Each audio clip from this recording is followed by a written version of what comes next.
They thought they knew every secret of flight, every curve, every calculation, every ounce of fuel. But when the wreckage of a downed American Mustang arrived at their airfield, what they found strapped beneath its wings would shake their faith in German engineering itself. Because inside those simple-looking fuel tanks, they discovered not a weakness, but the very reason America ruled the skies above Berlin. The year was 1944. Germany's cities were burning, its airfields battered, its skies crawling with silver shapes. Every day, formations of B-17s thundered across Europe, flying higher, farther, deeper than ever before. But what stunned the Luftwaffe's command wasn't just the bombers. It was the fighters, the P-51 Mustangs that flew beside them, all the way to Berlin, and somehow, all the way back, to German intelligence that made no sense. No single-engine fighter in the world had that kind of range. Not even the mighty Messerschmitt Me-109 or FW-190 could fly that far. Even Germany's best interceptors had to turn back halfway. So how were these American fighters doing it? How were they following bombers across 1,000 miles of open sky, then fighting dogfights over Berlin, and still making it home? That mystery began haunting the Luftwaffe's engineers. Reports came in, Mustangs over Leipzig, then Mustangs over Munich, then the unthinkable, Mustangs over Berlin itself. It wasn't just a tactical shock, it was psychological, because Germany had once believed that distance was its greatest defense. If nothing else, geography would protect them. But now, even the sky above the Reich was no longer safe. Then, one bitter January morning, salvage crews brought back a half-destroyed P-51 that had crash-landed near Bremen. Its fuselage was torn, wings scorched, but hanging beneath it were two smooth, bullet-riddled pods, one of them still half full of fuel. German scientists gathered around the wreckage in silence. They had seen external tanks before, crude, heavy, mostly useless. But these were different. They were light, paper-thin, almost fragile to the touch. The engineers stared at each other. Impossible, one of them muttered. No tank this thin could survive flight at 400 miles an hour. And yet, here it was.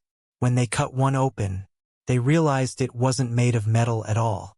It was some kind of treated fiber, a mixture of resin and pressed cellulose. Something the Germans had never seen used in aviation before. To them, it looked almost cheap, disposable. They laughed at first. How American, one scientist joked. Build something meant to be thrown away. But as they studied it further, the laughter faded, because they realized this cheap idea was genius. Unlike Germany's steel and aluminum tanks, these American drop tanks were designed for one mission: to give the Mustang just enough range to escort the bombers to Berlin. Then, once empty, the pilot could drop them mid-flight, reducing drag instantly, turning the heavy, fuel-loaded Mustang back into a lightning-fast dogfighter. It was efficiency in its purest form, a perfect balance between distance and dominance. The Germans had spent years designing perfection, machines that were beautiful, powerful, complex. But here was a country that valued simplicity. Disposable tanks, replaceable parts, tools built to win wars, not awards. One of the scientists, Dr. Heinrich Falk, wrote in his notes that day, "We have been building for eternity. They are building for today, and that is why they will win tomorrow." That single observation would haunt him for years. When news reached the Luftwaffe command about the Mustang's secret, Hitler's air ministry demanded an answer. Can we build our own? But the answer was grim. Germany's factories were already crippled by bombing. Aluminum was scarce. Synthetic resin production was minimal. And more than that, their industrial philosophy simply couldn't adapt fast enough. The Reich's engineers couldn't comprehend the concept of making something that wasn't meant to last. They built masterpieces, not miracles. Meanwhile, across the Atlantic, American factories were churning out thousands of those paper tanks every week, stacked like barrels, painted silver, shipped by train to every airfield in England. For every Mustang shot down, 10 more took off. And every time they did, Berlin trembled a little more. That night, as the German scientists finished their report, they didn't speak of technology. They spoke of philosophy. Because the truth they had uncovered wasn't about fuel or distance. It was about freedom. Freedom to experiment, to fail, to innovate without fear. And that, they realized, was something no dictatorship could ever mass-produce. As one officer whispered before leaving the hangar, "We built walls to protect us. They built wings to go beyond them." They gathered around the wreck like priests at an altar. The once mighty Mustang now lay silent, its wings torn, its skin scorched. But to the men in gray uniforms, it wasn't a trophy of war. It was a mystery, a question that challenged everything they thought they knew about flight. For days, German engineers circled it, measuring, sketching, tracing every bolt and curve. They knew the Americans had built something extraordinary, a machine that flew farther, faster, and higher than anything the Reich had ever produced. But what they didn't understand was how. When they cut open the drop tanks, they expected to find polished aluminum or exotic alloys. Instead, what they found left them speechless. The tanks weren't made of metal at all. They were made of paper. Dr. Heinrich Falk, one of Germany's top fuel system engineers, held a fragment in disbelief. He rubbed the material between his fingers, light, rough, flexible. Impossible. How could something made of paper survive combat? How could it hold hundreds of liters of aviation fuel? His assistant looked at him, eyes wide. "Is this a trick, sir? A disguise?" Falk shook his head slowly. "No," he said. "It's genius." That night, under the dim light of the hangar, Falk stayed awake.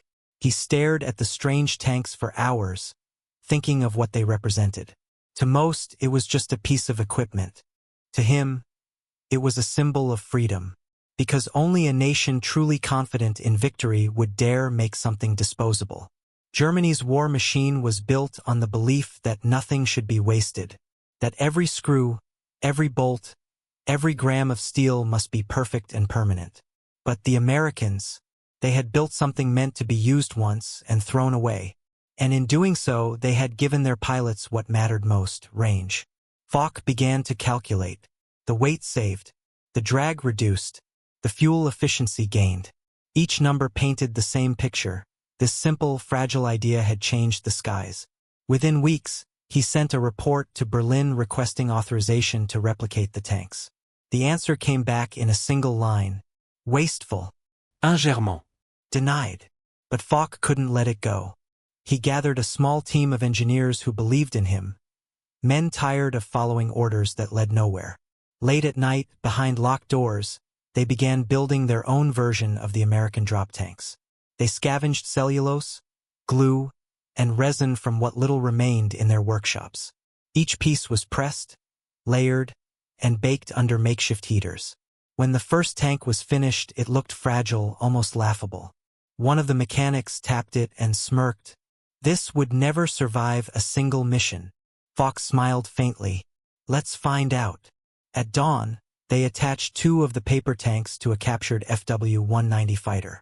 The pilot, a young man named Hans Riedel, volunteered to fly it. He'd flown enough missions to know what it felt like to face Mustangs, and he wanted to see what made them so unstoppable. The airfield was quiet that morning. No orders, no witnesses, only the hum of an engine and the heartbeat of men risking everything for a forbidden experiment. The plane took off, its wingtips trembling as the light tanks strained against the wind. Falk watched, holding his breath. For 10 minutes, the radio stayed silent. Then came a voice, calm, but filled with awe. "Heinrich, I released the tanks. Static. They fell away clean. The aircraft, it feels lighter, faster. It's incredible." Falk closed his eyes, smiling. They had done it. They had proven the impossible. When Riedel landed, he jumped from the cockpit, his face glowing with excitement. "Now I understand," he said. "That's how they reach Berlin and still come home." But not everyone was impressed. Within hours, word of the test reached Luftwaffe command. Falk was summoned and interrogated. They accused him of wasting resources, of spreading defeatist ideas, of admiring the enemy. He tried to explain, tried to show the data, the performance, the truth. But they didn't want the truth. They wanted control. One officer slammed his fist on the table. "We do not throw away German craftsmanship," he shouted. "Perfection does not need paper." Falk replied quietly, "Perfection is the enemy of progress." The room fell silent. He was dismissed, stripped of authority, and ordered never to pursue the project again.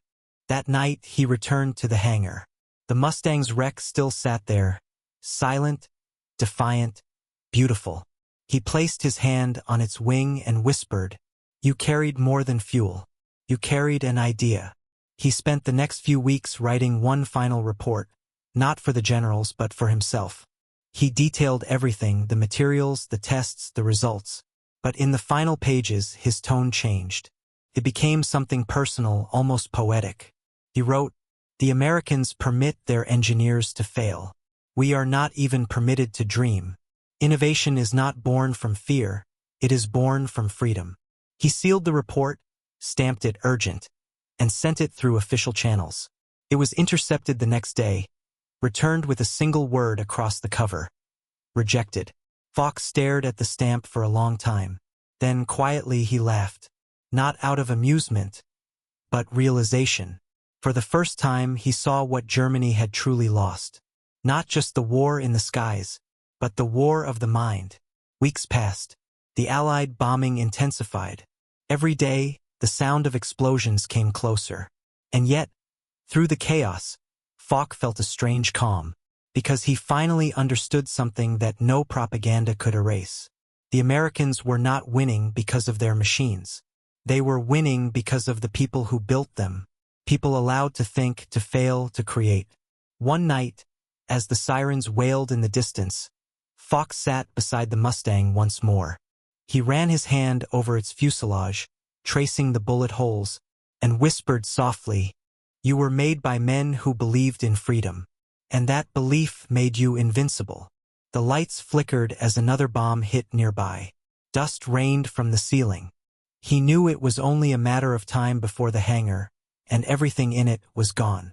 He took his report, tore off the stamp that said "Rejected," and wrote one last line beneath it: "The enemy taught me more about invention than my own leaders ever did." He folded it, placed it inside the Mustang's cockpit, and walked out into the night. Behind him, the city burned. But in his heart, something had been set free. For the first time, Heinrich Falk no longer felt like a servant of a dying empire. He felt like an engineer again, a man who finally understood what it meant to create without fear. And as the flames of war consumed the horizon, he whispered a final truth into the wind. They thought they could control everything, but the sky only belongs to those who dare to dream. The war was ending, not with glory, but with silence, the kind of silence that follows when a storm has finally torn everything apart. Months after Germany's surrender, Allied engineers moved through the ruins, cataloging, studying, collecting the remnants of a once formidable war machine. Every factory, every bunker, every hangar told the same story: ambition crushed by arrogance. In one forgotten airfield outside Dresden, an American recovery unit discovered something strange. Amid the twisted metal and burnt fuselages stood the wreck of a P-51 Mustang, its wings bent, its once silver skin blackened by smoke. Inside its cockpit, sealed carefully beneath the seat, was a small envelope. The paper had yellowed. The ink was smudged, but the words were still legible. Stamped across the front in faded red letters: "Rejected." No grave. It was as if he had vanished with the war itself. Yet his report continued to circulate. Within a few years, American aviation adopted several of his proposed materials and test methods, not knowing they were his ideas. One of his formulas for resin-bonded cellulose later evolved into early composite materials used in jet prototypes. His thoughts on disposable efficiency shaped the very doctrine of future air combat: fast, light, modular. He had changed aviation even in absence. And somewhere in the quiet corners of post-war Germany, the legend of the paper tank scientist began to spread. Old factory workers remembered a man who argued with officers. Pilots spoke of a test flight that no one was supposed to witness. And they remembered his final words before being dismissed. Perfection is the enemy of progress. For the Americans, that phrase struck a chord. It became the unofficial motto of a new generation of engineers. Men building the first jets, rockets, and satellites. They called it the Falk principle. But history, as always, forgot the man himself. One rainy afternoon in 1953, Captain Avery, now retired, visited the Air Museum at Dayton. He paused before an exhibit of early Mustangs, their polished aluminum gleaming under soft light. There, behind glass, was the original report he had found in Dresden. The yellowed pages carefully preserved, the rejected stamp still visible. Captain John Avery, a U.S. Army Air Force engineer, unfolded the pages carefully. It was written in German, detailed sketches, fuel efficiency calculations, test logs, and at the end, a paragraph that stopped him cold. The Americans permit their engineers to fail. We are not even permitted to dream. Avery looked around the hangar, silent for a long moment. He could almost feel the ghost of the man who wrote it, sitting alone at that same desk, writing by candlelight as the world outside collapsed.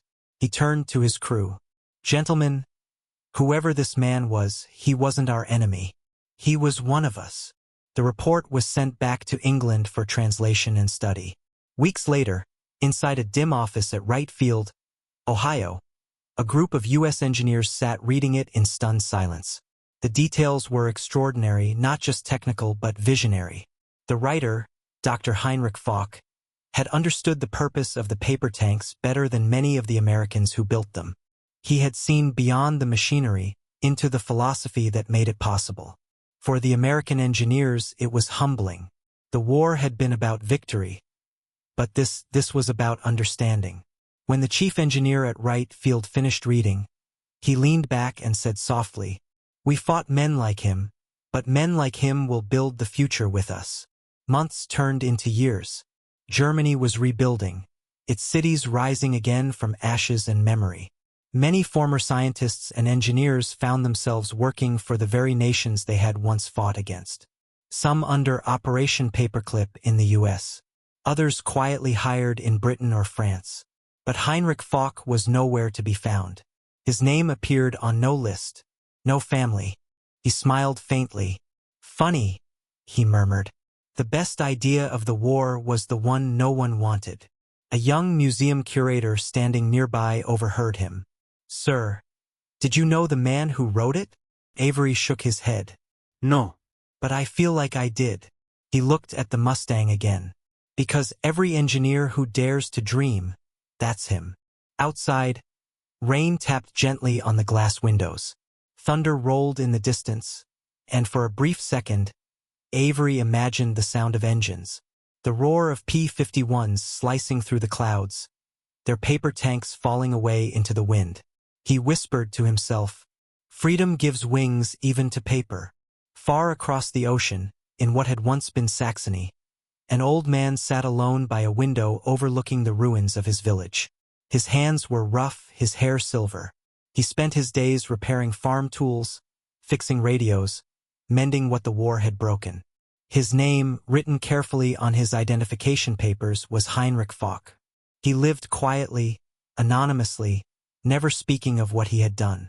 But every now and then, he would glance at the sky when a jet passed overhead, the distant echo of engines reminding him that somewhere, someone had built on the same dreams he once had. Sometimes, children from the village would visit him, curious about the old man who always watched the clouds. One asked him once, "Did you ever build airplanes, sir?" He smiled faintly. "No, child. I only learned why they fly." At night, he would sit by his fireplace, his table cluttered with old blueprints. He still drew sometimes, designs for wings, turbines, even rockets, but he never sent them anywhere. Because for him, the war had already taught its final lesson. Invention without humanity leads only to destruction. One evening, as he read a newspaper article about America's new jet fighters, his eyes lingered on a photograph. Sleek, silver planes with smooth lines and underwing pods that looked eerily familiar. He laughed softly. "They learned," he said. "They finally learned." He folded the paper, placed it beside his cup, and whispered, "Maybe that's enough." Years later, when Falk passed away quietly in his sleep, no one knew who he really was. He was buried in a small village cemetery. No medals, no speeches, just a simple wooden cross with his name carved by hand. But above his grave, wildflowers grew tall, bending gently in the wind, like wings rising to meet the sky. And across the world, the machines his ideas had inspired still soared. Jets, rockets, bombers, each one carrying, in some quiet way, the echo of the man who had once believed that paper could change the war. They say history remembers the victors. But sometimes, the world moves forward because of those who dared to dream in silence.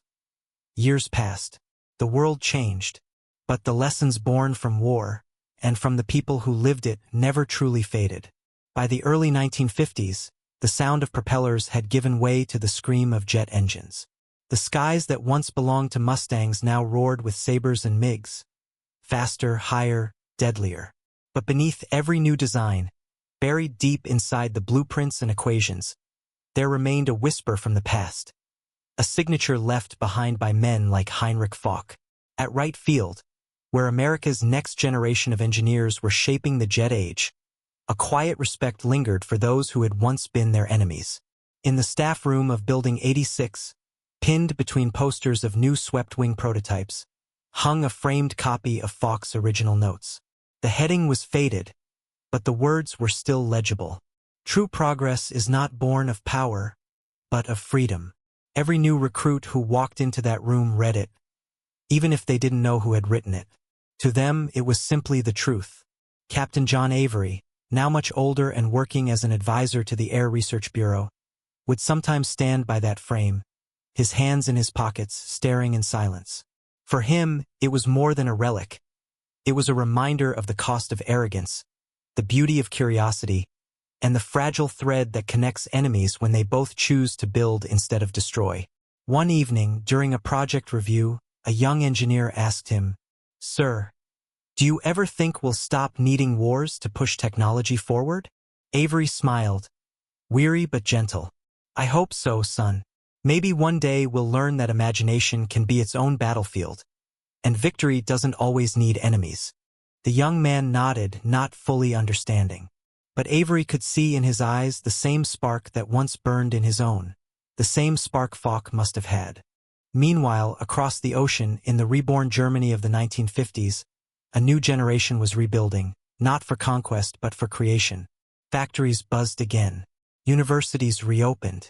And among the engineers who filled their halls were men who had once been prisoners, soldiers, dreamers. All of them carrying fragments of lessons learned during the darkest years of their lives. One of them, a former Luftwaffe mechanic named Dieter Braun, taught aircraft maintenance in Hamburg. He often told his students stories of the American factories he'd seen as a POW, how every worker, from janitor to foreman, had taken pride in their work. He would point to their blueprints and say, "Precision is not just mathematics. It's respect for the work, for the people, for the idea." And when his students asked him why he always started his classes with those words, he would smile and reply, "Because someone once showed me what real freedom looks like." That freedom, the belief that ideas could come from anyone, anywhere, began to shape the post-war world. German engineers worked beside Americans. Former enemies became collaborators. The same spirit that built the Mustang's paper tanks now built the rockets that would one day reach space. In 1958, a U.S. Air Force test pilot named Charles Whitaker took off in a sleek new jet, the F-104 Starfighter. As he climbed through the clouds, he couldn't help but think about the pioneers who had come before him. In his flight manual, there was a short paragraph about early aerodynamic research, referencing studies from wartime Europe, collected by Allied intelligence, author unknown. He never knew it, but one of those studies was Falk's. When he landed, Whitaker looked at the shining metal of his aircraft and whispered, This is what they dreamed of." Back in Germany, a small museum curator stumbled upon Falk's grave years after his death. It was simple, weathered, surrounded by wildflowers. But beside it, under a layer of earth, he found something remarkable. An old tin box containing folded sketches, formulas, and a single note written in English. For those who still dare. The curator contacted an aviation historian, and soon the story of Heinrich Falk, the man who had studied the enemy not to destroy, but to understand, began to resurface. Articles were written, books quoted him, and his forgotten report was finally credited, the same report that had once been stamped rejected. In a world divided by the Cold War, his story quietly reminded people that innovation did not belong to one side or one flag. It belonged to those who dreamed beyond fear. At a small ceremony in Washington decades later, Avery, frail now, his hair white, was invited to speak at an event honoring wartime engineers. He walked slowly to the podium, his voice trembling but strong. "I once found a piece of paper," he began, "written by a man who was supposed to be my enemy." He understood something that most of us still struggle with today. He knew that the greatest weapon a nation can build is belief. Belief that ideas matter more than orders, that progress can come from failure, and that even paper, if shaped with purpose, can change the course of war. The audience fell silent. He paused, looking out over the crowd. "We were all fighting for the same thing," he said softly. "We just didn't know it." After the speech, as Avery left the hall, a young cadet approached him and asked, "Sir, what happened to that paper you found?" He smiled. "It's in a museum now, right next to a Mustang with a pair of paper fuel tanks hanging under its wings. Every time I see it, I think about how something so fragile carried so much strength." That night, he sat by his window, watching the city lights flicker like distant stars. He thought of the men he'd known, the battles they'd fought, the machines they'd built. And somewhere between memory and silence, he whispered, "We didn't win because we were stronger. We won because we learned." Outside, a jet streaked across the night sky, a flash of silver against the moonlight, gone in seconds. But its echo lingered, fading softly into the distance. It was the same echo that had begun years ago, when a handful of German scientists examined a captured Mustang's paper tanks, and realized that the true power of America wasn't in its metal or machines, but in its freedom to imagine what others thought impossible. Freedom, that invisible fuel, carried those planes farther than any engine ever could. And as the years passed, as new generations of pilots took to the skies in faster, stronger, smarter machines, none of them knew that a part of their journey began not on a battlefield, but in a quiet German workshop, where one man refused to stop believing that paper could fly. Because in the end, it wasn't the Mustang's wings that carried it to Berlin and back. It was an idea that no bullet, no bomb, no empire could ever destroy.